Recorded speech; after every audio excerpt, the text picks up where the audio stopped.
Well, good morning. I was going through the phone last night. I was going to edit up a video, but all I had was about 10 hours of plowing snow and not much else. So I spared you folks from that. We've been plowing snow. That's pretty much it. We've gotten probably twice, maybe 3 times as much snow already in the month of November than we did the entirety of last year. It's absolutely crazy. You can see it's just like absolutely everything is just covered in snow. It's quite beautiful actually in the trees here, but I had to plow a spot so I could get from the house to the shop. It's been a nightmare. We've also been making quite a bit of feed. I didn't make feed yesterday. Corey and I actually ran to town. I wanted to check out a couple skid steers at the Richard Brothers auction, and then we did a little bit of shopping around. I needed a new twig for the old hockey, and then yeah, anyways, kind of horsed around, picked up some fittings for the watershed right there. That's a pump house, that little one. I'll show you that in a minute. And then we've also been working on Buddy's outdoor rink. So the first thing we'll do here is grab that water trailer, go flood the rink one more time, and then we'll get it filling with water again and go and fire up these tractors and then make some feed. And then I'll show you in that watershed what I did to try to streamline things a little bit, make it easier for switching from well to well. So we'll let that guy warm up, and then while we flood the rink, and then I gotta come over, make a few bags. I had seen one guy, I think it was, I don't know what reel or short or whatever it was on, and he was talking about like there was a big thing, a trend about cold starting equipment, and like he was just like, why would you do that when you have a block heater and everything? And I kind of agree with that. So that tractor, I set it on a timer, turns on at about 4 in the morning, turns off at 12. So by the time it's usually after 8 by the time I get out here, because it's still dark and cold, and I just don't want to start at 7 in the morning making feed. So 4 or 5 hours being plugged in, it's good. Takes a lot less to try to get it to turn over and start.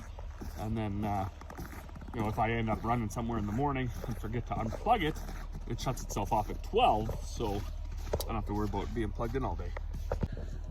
I've also got this auger still sitting here. It needs to be put in the shop and repaired. Probably get that this week because we got another 4 days of snow coming at us.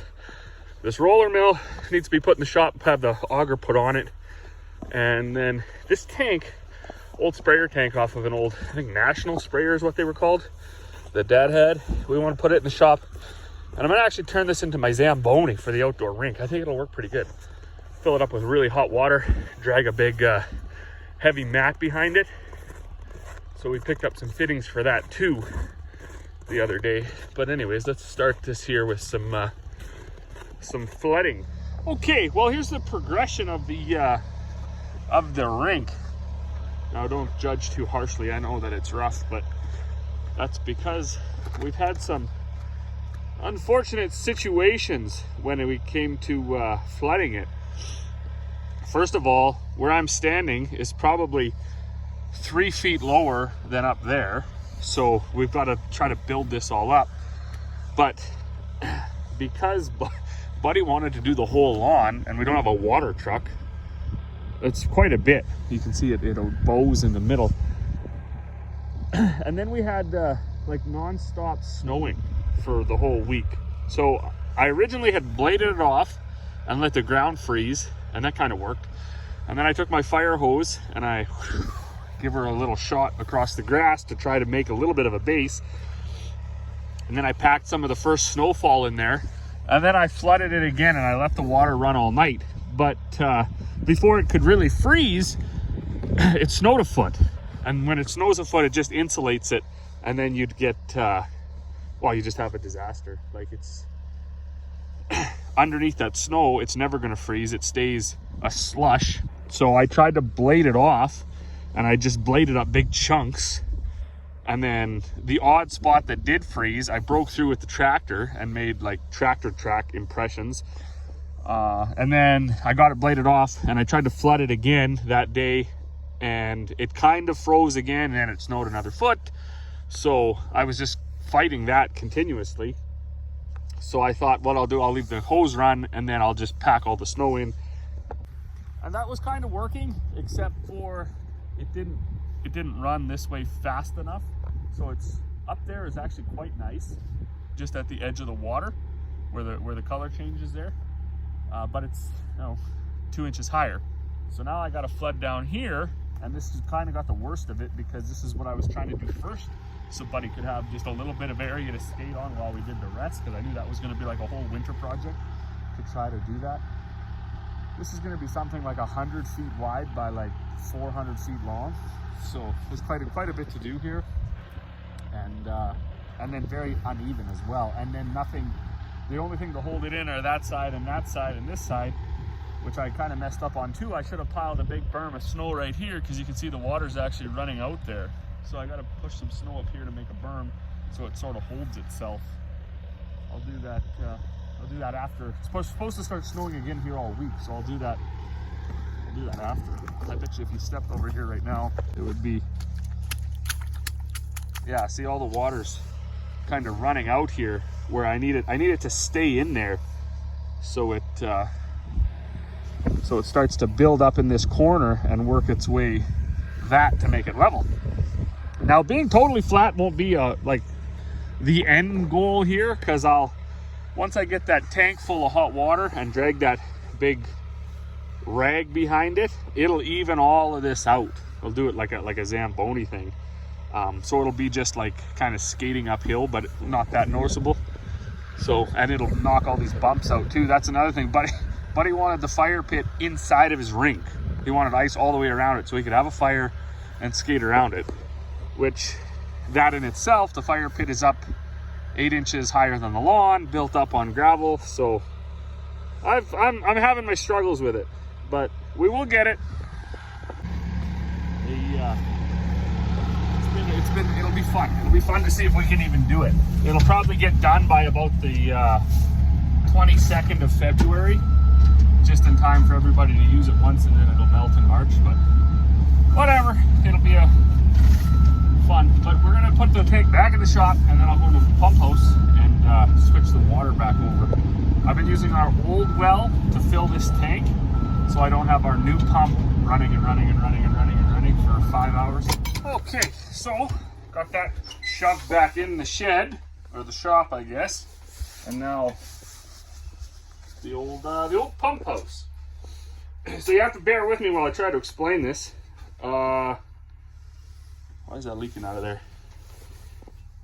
I'm gonna have to tighten that. Okay. New well is the black line coming out of that pipe. Old well is this blue line coming out of this. Well, this is the actual well. They never had a pitless adapter or anything, so it just comes right out the top. That well is to about 80 feet. The new well is, I think, 160 feet. Now that blue pipe that goes beside it, that's the one that runs from the new well to our new house. So it comes out of here and goes around. Then these lines, this one runs over to the trailer, and this one runs to the shop, up to the cattle waterers, and it also runs to our new house, because out here behind it in the bush, when we were digging in the line that's dedicated just to our house, we actually hit this line. We didn't even know it was there. So we repaired it, and then we spliced it together, because why not, right? Now we have two lines that feed our house, and it's just better. Anyways, I put quick connects on here yesterday so I could swap from one to the other. So now what I'm going to do, because you can hear the pump kicking in, out, in, out, in, out, because it's actually running into that water tank in the shop. So now if I shut this one,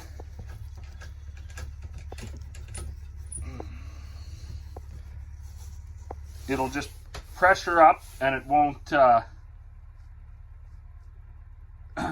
keep kicking in and out. And then I unhook this one and hook it up to the old well. Can't do it with one hand. All right, so now the old well is hooked up to the barn shop in the house. We have a valve in our house that's shut, so this water can't get into our house. We just flip the breaker on, and you can see it gives a little bit of a shake. And now the old well is going to the shop to fill that tank, so I don't have to have my new well with the good water kicking in, out, in, out, in, out. Because we don't have one of those torque arresters on. We didn't even know about those. And if your pump cycles a million times a day, every time it cycles, it moves a little bit down in the well, and actually rubs against the electrical lines that are just kind of free with it, and then you get your lines break. About over the last 5 years, I've helped probably 3 or 4 friends pull their wells because the lines broke underground or down in the well. And everybody's, I think that I know of, has installed these torque arresters. But anyways, I'm happy with these quick connects. They actually don't leak. The water here is from me last night dragging the boots in. Well, you did see it was dripping this morning. And then when I disconnect, I should have put valves in there, but that's 40 bucks a valve, 4, 8, 12, 16. You know, do you really want to spend $400 on valves? Or do you just want to realize that who cares? This is an old pump house, and most likely in the next few years we'll build a whole different one. This pressure tank, well, actually was it recommended to us to put it in. It's way too small. We have a huge one in our new house, and this one froze 1 year anyway, so I think it's actually wrecked. But yeah, so that's how that goes, if that made sense or not. This is just an extra one we put on here in case you wanted to tie something into it. And then this is just runs straight out the wall so we can fill our sprayer tank. The one thing about here, lucky enough for us, is we have really good water and lots of water. So we can leave, I think this is a 20 gallon a minute pump in this one.